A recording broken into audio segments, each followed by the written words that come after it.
Hello hi नमस्कार श्रोते हो, मी आरजे कोमल तुमच्या सगळ्यांचं स्वागत करते. तुम्ही ऐकत आहात आचार्य 90 FM युअर ओन रेडिओ. आणि मी आपल्या सगळ्यांचा आवडीचा सेगमेंट घेऊन आलेली आहे, ज्याचं नाव आहे खेळ खेळ में. आणि खेळ खेळ में या सेगमेंटमध्ये आज आपण काही मुलींसोबत गप्पा मारणार आहोत. अर्थात त्या खेळाडू आहेत. बॉल बॅडमिंटन स्पर्धेमध्ये जिल्हास्तरीय जी स्पर्धा झाली होती त्या स्पर्धेमध्ये त्यांना दुसऱ्या क्रमांकाचं स्थान मिळालेलं आहे. आणि मुली कोणत्याच क्षेत्रात मागे राहिलेल्या नाही आहेत. खेळामध्ये सुद्धा आपल्याला दिसतंय की ठिकठिकाणी मुलींनी जी आहे ती त्यांची उंची जी आहे ती वाढवलेली आहे. आणि आज आपल्या महाविद्यालयातील अर्थात NG आचार्य DK मराठे कॉलेजमधील आपल्या महाविद्यालयातील या मुलींनी जिल्हा पातळीवरती दुसऱ्या क्रमांकाचं स्थान पटकावलेलं आहे. त्यामुळे या सगळ्या मुलींसोबत मैत्रिणींसोबत आजच्या गप्पा रंगणार आहेत. तर आज त्यासाठी अर्थात कोच आपल्यासोबत आहेत त्यांचे आदित्य तुझं स्वागत आहे आचार्य 90 FM वरती. त्याचबरोबर कॅप्टन संस्कृती आपल्यासोबत आहे. संस्कृती तुझं सुद्धा खूप खूप स्वागत आहे. अन्वी सुद्धा आपल्यासोबत आहे आणि साक्षी ज्या खेळाडू आहेत.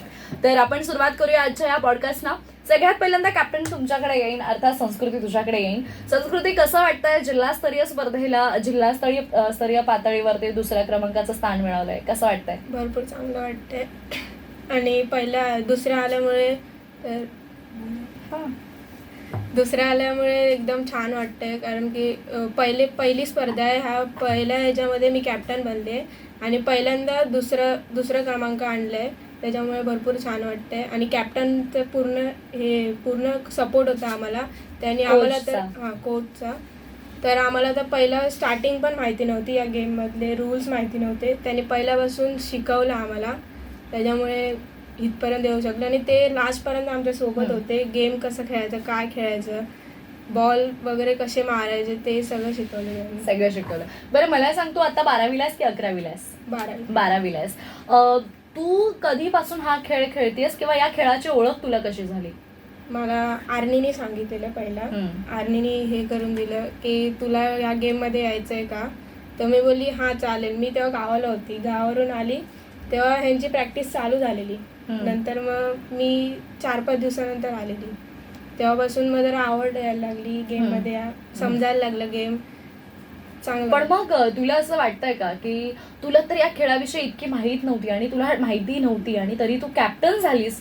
मग कॅप्टन म्हणजे तो जो एक प्रवास होता तुझा की माहीत नसणं आणि डायरेक्ट कॅप्टन पर्यंत पोहोचणं, तर कसं वाटलं ते? पहिल्यांदा जरा हे वाटलं, म्हणजे टेन्शन होतं. तर काय करणार, कॅप्टनमध्ये काय पहिला हे असतं, आपल्यावर जबाबदाऱ्या असतात. त्याच्यामुळे पहिल्यांदा तर आदित्यने सगळं कोचने सगळं सांगून ठेवलेलं की कसं करायचं, काय करायचं. त्याच्यामुळे चांगलं. क्या बात आहे. सो आदित्य, तू मुलांसाठी सुद्धा कोचिंग केलेलं आहेस आणि मुलींसाठी सुद्धा कोचिंग तू केलंस. तर मला पहिला प्रश्न तर असाच असेल की मुलांमध्ये ॲज अ कोच म्हणून काम करताना आणि मुलींमध्ये ॲज अ कोच म्हणून काम करताना काय डिफरन्स तुला जाणवला? डिफरन्स तर खूप मोठा आहे. मुलांवर असं हात उचलू शकतो, म्हणजे हार्शनेस किंवा ओरडू शकतो. मुलींवर असं नाही चालत, त्यांना त्यांच्या कलेने घ्यावं लागतं. अगं बाई, मुलींचे मूड स्विंग्स. ओके. पण नाही, ते बरोबर सपोर्ट करून खेळले. त्यांनी त्यांचा 100% दिला, तेव्हा कुठे सेकंड प्लेस मारले त्यांनी. थोड्यासाठी फर्स्ट प्लेस गेली. अच्छा. साधारणपणे किती संघ आले होते? 10 संघ होते. 10 संघ होते, 10 ते 12. आणि मग तुम्हाला, मी आता साक्षी बरोबर, अन्वी तुझ्याकडे येईल. तुला असं वाटलं होतं का की हा खेळ खेळताना माझा म्हणजे आपल्या ग्रुपचा दुसरा क्रमांक येईल किंवा काय? पहिला म्हणजे फर्स्ट जेव्हा मॅच झाली तेव्हा तर पूर्ण कॉन्फिडन्स लो होता. फर्स्ट मॅच जिंकलो, त्याच्यानंतर मग थोडंफार कॉन्फिडन्स झाला की जिंकू शकतो. पण सेकंड प्लेस आली तरी पण काही हरकत नाही, खूप छान वाटलं. अच्छा. आणि तू कधीपासून हा खेळ तुला कधी माहित झाला किंवा ओळख? 12th मध्ये फर्स्ट, म्हणजे तेव्हाच असं वाटलेलं की बॅडमिंटन आहे, बट ते माहिती नव्हते की बॉल बॅडमिंटन आहे. त्यासाठी नाव दिलं होतं, बट त्याच्यानंतर मग बॉल बॅडमिंटन होऊन जाणार असं वाटलं. मग ते खेळता समजून गेलं. पहिलं तर कोचला सगळं क्रेडिट, त्याच्यामुळे शिकलो पूर्ण. क्या बात आहे. तू काय सांगशील? तुझं नाव साक्षी. येस, अन्वी आणि साक्षी, तू आता 12th ला आहेस का? ओके. तुझा कसा एक्सपिरियन्स राहिलेला आहे टीम सोबत किंवा तुला कसं वाटलं? टीमसोबत माझा एक्सपिरियन्स खूप चांगला आहे, कारण आधी आम्हीपासून खूप गेम्समध्ये होतो आणि त्यात हा न्यू गेम होता, तर पूर्ण ग्रुप सोबतच होता ह्या टीममध्ये पण. आणि गेम पूर्ण न्यू होता, पूर्णपणे काहीच माहीत नव्हतं. आम्हाला असं वाटलं की असं जसं रॅकेट सारखं बॉल बॅडमिंटन वगैरे तर आम्ही घेतलं त्याच्यात. मग नंतर कळलं की हा असं असतं, रूल्स रेग्युलेशन वगैरे तसे असतात. असतात, बरोबर. मग कोचने सगळं शिकवलं आम्हाला. आणि आधी तरी खूप हे होतं की होईल का नाही, पण खेळलो, ग्राउंड वरती उतरलो, बेस्ट झालं आणि जिंकले. पण मग एकतर नियम माहित नसतात, भीती होती का कुठे तुमच्या मनामध्ये? खूप भीती होती आधी की आम्ही खेळतोय, प्रॅक्टिस करतोय, पण मॅचला गेल्यावर आमचं होईल की नाही, रूल्स माहित नाहीत बरोबर. मग हळूहळू सगळे रूल्स कळले, मग ते आम्ही रेग्युलेशन्स केले वगैरे सगळं. तर प्रॅक्टिस किती वेळ करायचा तन्वी? 2 ते 3 तास. 2 ते 3 तास. क्या बात आहे. आणि संस्कृती, तू कॅप्टन म्हणून ज्या वेळेला जबाबदारी पार पाडत होतीस, कॅप्टन म्हणून आपल्या टीमला खूप मोटिवेट करावं लागतं किंवा आपल्या टीमला चेअरअप करावं लागतं. तू तुझ्या टीमला कसं चेअरअप केलंस? ते भरपूर घाबरत होते, मी पण घाबरत होते, पण मी त्यांना बोलत होती काय टेन्शन नका घेऊ, आपण आपलं कॉर्डिनेशन चांगलं आहे, मस्त करू आपण. तर त्यांनी पण चांगलं हे दिलं, सपोर्ट. म्हणजे एकमेकांचं कॉर्डिनेशन Coordination आपापसातलं चांगलं होतं. क्या बात आहे. बरं मला सांगा, तुझ्याकडे येईन साक्षी, कॉलेजमध्ये, आपल्याच कॉलेजमध्ये कॉम्पिटिशन खेळणं हे वेगळं, आणि एखाद्या कुठल्या तरी मोठ्या पातळीवरती जाऊन स्पर्धा खेळणं हा वेगळा एक अनुभव असतो. बाहेरच्या अनेक लोकांना भेटता किंवा तिथे अनेक लोक येतात, त्यांचा खेळ कसा, या गोष्टी आपल्याला बघायला मिळतात. तुला त्यांच्याविषयी काय वाटलं किंवा तो अनुभव? पहिल्या तरी असं प्लेयर्सना बघून थोडीशी भीती वाटते की हा ते पण चांगले प्लेयर्सच असतील, काय सांगू नाही शकत. मग नंतर मॅचला उतरल्यावर की ते खेळतात आपल्यासोबत, मग तसं त्यांचं गेम प्ले बघून तसं खेळणं, असं थोडंसं भीती वगैरे असते, पण कॉन्फिडन्स असतो ना की हा खेळू शकतेस, खेळू शकतो आमचा टीम पूर्ण करून, आणि की आम्ही बघितले टीम कसं वगैरे. सो त्यामुळे थोडासा वेगळाच एक्सपिरियन्स होता हा. कशी झाली ही स्पर्धा एकूण? स्पर्धा म्हणजे एकंदरीत तिथलं वातावरण कसं होतं? खूप असं वेगळंच. तिथे एक तर भीतीच मेन होती की असं वेगळं वाटायचं. तिथे गेल्या पहिलं तर खूप असं नर्वसनेस होतं. त्याच्यानंतर मग जेव्हा खेळलो फर्स्ट गेम, त्याच्यानंतर असं थोडंफार वाटलं नाही, रिलॅक्स झालं. रिलॅक्स. हा, खूप रिलॅक्स झालं त्याच्यानंतर, फर्स्ट गेम नंतर. क्या बात आहे, व्हेरी गुड. म्हणजे एकंदरीत तुमचा 12th मध्ये आलात तुम्ही, आणि 12th मध्ये तुम्हाला या खेळाची ओळख झाली, आणि 12th मध्येच तुम्ही म्हणजे कॉम्पिटिशन जिंकलात सुद्धा. आता तुमच्या तिघींनाही प्रश्न आहे. संस्कृती, तुझ्याकडे येईन, अभ्यास कसा चाललाय 12thचा? अभ्यास चाललाय की तू करतेस? तो चालायचा नसतो, त्याला करावा सुद्धा लागतो, नाही का? म्हणजे आम्ही जेव्हा खेळून जायचो ना, इथून 2-3 तास प्रॅक्टिस करून जायचं, त्यानंतर क्लास पण असायचा. मग पहिला अभ्यास करायला लागायचा, पण झोप यायची खरं तर घरी जाऊन, आणि अभ्यास खेळल्यानंतर अभ्यासात चांगलं कॉन्सन्ट्रेशन लागायचं. क्या बात आहे. म्हणजे हे खेळाचा प्लस पॉइंट आहे की त्यामुळे आपण अभ्यासही तिकडे कॉन्सन्ट्रेटली तेवढं करू शकतो. तुमच्या दोघींचं काय, तुझं काय म्हणजे अन्वी, तुझा अभ्यास कसा चाललाय? मुळात 12वीचं वर्ष आहे, फॅमिली कडून काय प्रेशर आहे का? नाही, म्हणजे ऍक्च्युली फॅमिली जास्त तर नाही सपोर्ट करत खेळायला वगैरे, पण मी खेळते, तर मला आवड आहे तर मी जाते, असं माझं आहे घरी. पण मग बक्षीस मिळाल्यानंतर फॅमिलीची काय रिॲक्शन असते? नाही, तरी बोलणार हा ठीक आहे, चांगलं आहे. म्हणजे असं नॉर्मली नाही, एवढं नाही की स्पोर्ट्स मध्ये जास्त असं नसतं. अभ्यास केला, अभ्यास पहिला अभ्यास. ठीक आहे. पण मला असं वाटतं की ज्या वेळेला तुम्ही अजून मोठमोठ्या स्तरांवरती जाल किंवा अजून मोठ्या मोठ्या स्पर्धा जिंकाल किंवा स्पर्धा खेळून याल, त्यावेळेला पालकांमध्ये सुद्धा एक तो कॉन्फिडन्स येईल. आणि मला असं वाटतं जेही पालक आपल्याला ऐकतायत, मी त्यांना फक्त एक छोटासा सल्ला देण्या इतकं मी मोठी नाहीये, पण एक एवढंसं सांगेन की खेळ असो किंवा इतर कुठल्या अदर ऍक्टिव्हिटीज असू द्यात, अभ्यास तितकाच महत्वाचा आहे, नो डाऊट, म्हणजे प्रश्नच नाहीये.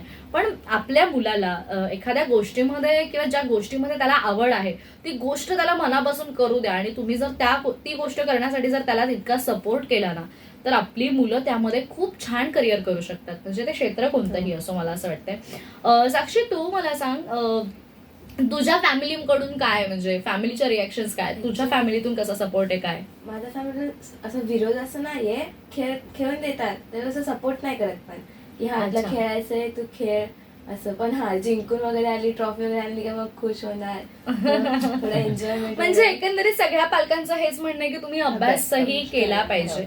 मग तुम्ही करता अभ्यास? बरं आदित्य, कसं म्हणजे या मुलींनी तुला कसा सपोर्ट केला किंवा या मुली असं कुठे त्रास झाला का किंवा नाही, असं काही काही गोष्टी त्रास नाही. जाणवल्या का की मुलींना शिकवायला, कारण सगळ्यांसाठी खेळ नवीन होता हो. आणि या खेळाची ओळख तू पूर्णपणे करून दिलीस, तर हम्म. तुझ्यासाठी ते किती चॅलेंजिंग होतं? नाही, असं चॅलेंजिंग काय नव्हतं. त्यांना एकदा सांगितलं ते त्याप्रमाणे करत होते. क्या बात. प्रॅक्टिस दररोज कंटिन्यू चालायची, तर प्रॉपर प्रॅक्टिस चालली त्यांची. खेळले पण तसं त्यांनी 100% दिला. प्रॅक्टिसमध्ये पण 100% देत होते ते. अच्छा, मला सांग, जसं आपण मुलांविषयी गप्पा मारल्या, म्हणजे मुलांच्या टीम सोबतही गप्पा मारल्या, जसं तुला कळलं होतं की मुलांचे कुठे पॉइंट्स गेले किंवा थोडंसं कॉर्डिनेशन कमी पडलं, तसं तुला काय वाटतं की मुलींच्या टीम मध्ये एक्झॅक्टली काय गोष्ट कमी पडली की ज्यामुळे पहिल्या क्रमांकाचं प्राइज आपलं गेलं? काय ओव्हर कॉन्फिडन्स असावा. अरे क्या बात आहे. अच्छा, म्हणजे तुम्ही ओव्हर कॉन्फिडन्स झाला नाही होता? उलट तेव्हा ओव्हर कॉन्फिडन्स लो झालेला थोडा नंतर जेव्हा पॉइंट जात चालले तेव्हा. हा हा हा. पण त्यामुळे अचानक हे झालं. पण तुम्हाला असं झालं का सेमीफायनल वगैरे गेल्यानंतर की आम्ही जिंकू म्हणून, असं थोडंसं झालं नाही, होतं का? असं थोडंफार वाटलेलं, पण त्याच्यानंतर मग थोडंफार कॉन्फिडन्स, समोरची टीम बघून कॉन्फिडन्स लो होतो. हा, कधी कधी ते थोडंसं दडपण एक येतं ते बाहेरचं. होतं. बट ठीक आहे, तुमच्या सगळ्यांसोबत ह्या गप्पा ज्या आहेत त्या आपण अशा सुरू ठेवणार आहोत, पण इथे वेळ झाली एका छोट्याशा विश्रांतीची. श्रोते हो, आज आपल्यासोबत आपल्याच महाविद्यालयातील बॉल बॅडमिंटनची मुलींची टीम आलेली आहे, ज्यांना जिल्हास्तरीय पातळीवरती 2ऱ्या क्रमांकाचं स्थान मिळालेलं आहे आणि त्यांचे कोच. एकंदरीत या सगळ्यांसोबत आपण छान गप्पा मारत आहोत. या गप्पा अशा सुरू राहणार आहेत, पण वेळ झाली एका छोट्याशा विश्रांतीची. तुम्ही मात्र कुठेही जाऊ नका. आचार्य 90 FM वर छान सुंदर मनमुराद गाण्याचा आस्वाद घेत राहा आणि ऐकत राहा आचार्य 90 FM युअर ओन रेडिओ. धन्यवाद. Acharya 90 FM 90 FM.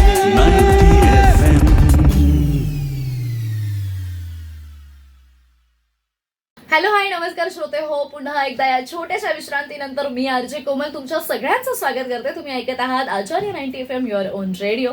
आणि आज आपल्या खेळ खेळमे या सेगमेंटमध्ये आज आपल्यासोबत जोडली गेलेली आहे आपल्याच महाविद्यालयातील, अर्थात NG आचार्य DK मराठे कॉलेजमधील आपली बॉल बॅडमिंटनची मुलींची टीम, ज्यांनी जिल्हास्तरीय पातळीवरती 2ऱ्या क्रमांकाचं स्थान मिळवलेलं आहे, ज्या स्पर्धा झाल्या होत्या. सो या सगळ्या टीम सोबत कॅप्टन आहेत आपल्यासोबत संस्कृती, कोच आहे आदित्य, आणि आता 2 खेळाडू त्या दोघी सुद्धा आपल्यासोबत जॉईन झालेले आहेत. सो तुझं नाव सांग सगळ्यांना. माझं नाव आकांक्षा अशोक. ओके, आकांक्षा, तू कधीपासून बॉल बॅडमिंटन खेळतेस किंवा तुला केव्हा या खेळाची ओळख झाली आहे? फर्स्ट टाइम होते हे सगळं, आत्ताच माहीत पडलं, काय माहीत नव्हतं. कसं होतं ते? कितवीला आहेस तू? 11th आहेस. अच्छा, बरं, म्हणजे तुला 10th आणि या अगोदर शालेय जीवनामध्ये तुला हा खेळ माहिती नव्हता. 11वीला आल्यानंतर कसा माहीत पडला? तर असंच अनाऊन्समेंट झाली क्लासरूममध्ये, तर विचार केला की करून बघावं, अजून एक न्यू एक्सपिरियन्स करायला भेटला मला. हा, सो तू पार्टिसिपेट केलंस. हो. आणि मग खेळ तर काही माहित नव्हता, खेळाची नाही. ओळख कशी झाली? सांगितलं, म्हणजे कोच होते आमचे आदित्य दादा आणि बाकीचे पण होते, त्यांनी सांगितलं, रूल्स वगैरे समजवले आम्हाला, कसा गेम आहे कसा नाही. अच्छा, चांगला वाटला म्हणजे. पण मग तुला वाटलं होतं तुझं सिलेक्शन होईल टीम मध्ये? आणि तू तर आवड म्हणून किंवा एक एक्सपिरियन्स करायचं म्हणून तू पार्टिसिपेट काहीतरी किंवा तू नवीन. आली होतीस काहीतरी नवीन करायचं म्हणून, बट तुला वाटलं ज्या वेळेला तुझं टीम मध्ये सिलेक्शन झालं, काय रिॲक्शन होत्या तुझ्या? शॉक होती, खूप हॅपी पण होती. ती झालं मिक्स रिॲक्शन होत्या. आणि बरं, तेव्हा तर mix reaction I can understand, but what about after winning movement, म्हणजे प्राइज मिळाल्यानंतर काय तेव्हा होतं? तर खूप हॅपी होतो, पण फर्स्ट प्राइज भेटला नाही त्यासाठी जरा लो वाटत होतं. बरं, किती पॉइंट्सने गेले तुमचे? पॉइंट्सने गेलात की कसे, काय झालं तिकडे? पहिला क्रमांक? पॉइंट्स मध्येच गेलो जरा, जास्त नाही. अरे यार, असं वाटलं का शेट आपण मिस केलं? थोडं वाटलं. ओके, बरं, पण अभ्यास कसा चाललाय? 11th आहे, काय सायन्सला आहेस की कोण? science. सायन्सला. अरे बापरे, सायन्स आणि खेळ म्हणजे मला ना हे कळतच नाही. मी पण ना सायन्सला होते, बऱ्याच लोकांना हे माहित नाहीये, मी मास मीडिया नंतर केल्या. मी सायन्स होते आणि सायन्सला मी सायन्सचा अभ्यास म्हणून बाकी सगळ्या गोष्टी केल्या. सो सो तुम्ही असं काही करताय का सायन्सचा अभ्यास सोडून सगळं फक्त ऍक्टिव्हिटीज वगैरे काही असं काही नाहीये दोन्ही संगती चालली. दोन्ही व्यवस्थित चालल्या. क्या बात आहे. अरणी राईट, तुझा हा कसा एक्सपिरियन्स होता टीम सोबत किंवा बॉल बॅडमिंटन खेळण्याचा? खूप चांगला एक्सपिरियन्स होता आणि हा गेम तर आदित्यनेच आम्हाला पूर्ण A to Z सगळं आदित्यने शिकवलंय. लाईक बेसिक रूल्स आणि कसं खेळायचं, कसं टीम सोबत कोऑर्डिनेट ठेवायचं सगळं. आणि मेन म्हणजे आमचं कोऑर्डिनेशन चांगला बसला त्यामुळे आम्हाला खेळता पण आलं. येस. बरं मला एक सांग आदित्य, मी तुझ्याकडेच येईन रादर, बॉल बॅडमिंटन मध्ये सगळ्यात इम्पॉर्टंट गोष्ट काय? कॉन्सन्ट्रेशन तर चांगलं खूप लागतं. ऍजिलिटी पाहिजे, स्पीड, प्रॉपर मुवमेंट पाहिजे बॉडीची. कारण की ग्राउंड मोठा असतो, लाईक 12x24 मीटरचा ग्राउंड आहे. ते कव्हर करून खेळणं पाहिजे, तेवढा मुवमेंट तेवढा हे पाहिजे. ओके, क्या बात आहे. बरं मग तू मुलांना आता फॉर एक्झाम्पल अरणी आताच म्हणाली की A to Z ज्या काही गोष्टी आहे तू त्यांना शिकवल्यास, शिकवण्याची सुरुवात काय असते तुझी? सर्व्हिस पासून. फर्स्ट तर सर्व्हिस पासूनच करायला लागते सुरुवात. अच्छा. हा, ते बेसिक आहे. त्यानंतर मग बॉल कसा अटेम्प्ट करायचा, कॉलिंग कशी ठेवायची ग्राउंड मध्ये, एकामेकाला कोऑर्डिनेशन तिथून सुरुवात. मग हळूहळू गेम डेव्हलप होत आला. तुला काय वाटतं, म्हणजे फॉर एक्झाम्पल एखादा नवीन मुलगा असेल, नवीन मुलगी असेल, ज्याला या खेळाविषयी माहितीच नाहीये, त्याला हा खेळ समजावून सांगायला आणि त्याला हा खेळ शिकवायला साधारणपणे किती दिवस, किती मेहनत लागते? आता त्या मुलावर डिपेंड करते, तो कसा अडॅप्ट करतोय.